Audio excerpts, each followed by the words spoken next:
The ancient history, kingdoms, and tribes of Guinea-Bissau. The history of Guinea-Bissau is rich with diverse kingdoms and ethnic groups that shaped the region long before European colonization.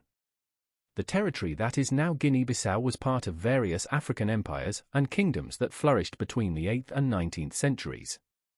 The earliest known inhabitants of the region were likely the Jola, Falupe people, who still live in the area today. Around 1000 CE, the Mandinka people, expanding from the Mali Empire, began moving into the region, bringing with them Islam and new systems of political organization.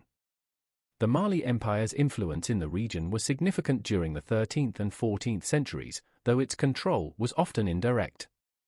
The empire brought trade networks and Islamic scholarship to the area, influencing local cultural and political development. One of the most significant kingdoms was the Kabu Empire, also known as Gabu or Ngabu, which emerged as a powerful force in the region around the 15th century. Originally a province of the Mali Empire, Kabu gained independence as Mali's power declined and became the dominant political entity in the region. The Kabu Empire was centered in what is now Guinea-Bissau and parts of Senegal, ruled by the Mandinka people, and maintained power until the 19th century. The major ethnic groups that historically inhabited the region include the Balanta, known for their sophisticated agricultural techniques and strong resistance to outside control. They became one of the largest ethnic groups in the region.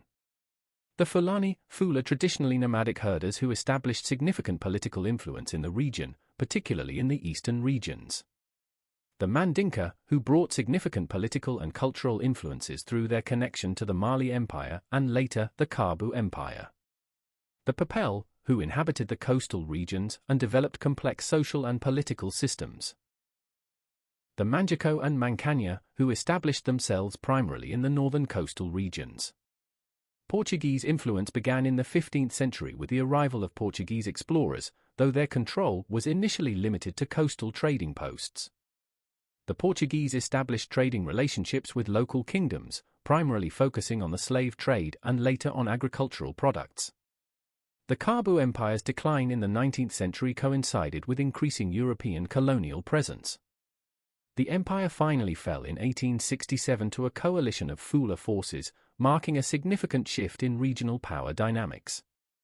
This period of upheaval coincided with intensifying Portuguese colonial efforts to establish more direct control over the territory. The social structure of these pre-colonial societies was complex and varied. Many groups maintained decentralized political systems, while others, like the Kabu Empire, developed more centralized state structures.